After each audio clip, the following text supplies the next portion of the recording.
এই লাল টকটকে গোলাপ জামুনের মতো মূলোগুলো আমি এখানে আসার পরেই প্রথমবার দেখেছি। কিন্তু মূলোগুলো না ভীষণ সুন্দর হয়, ভীষণ তাড়াতাড়ি সিদ্ধও হয়ে যায়। কদিন আগে দেখলাম অফারে দিচ্ছে, তো 3টে প্যাকেট কিনে এনেছিলাম।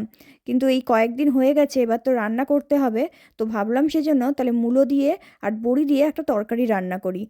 মূলোগুলো আমি অনেক দিন পরে কিনলাম, আর ভাবছিলাম প্রথমে শুধু মূলোরই তরকারি করব, তারপরে ভাবলাম একটা আলু হাফ কাটা আছে, তো ওইটাও দিয়ে দিই।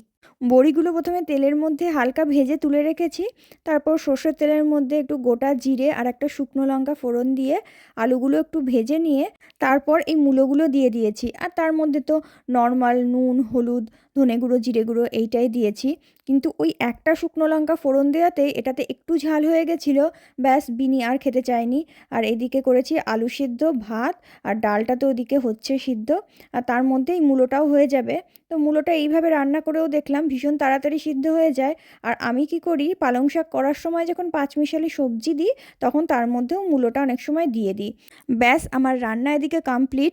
আর আমার কিন্তু মূলোর তরকারি খেতে ভীষণ ভালো লাগে, আর এক থালা ভাত কিন্তু এই তরকারি দিয়ে নিমেষে উধাও হয়ে যায়।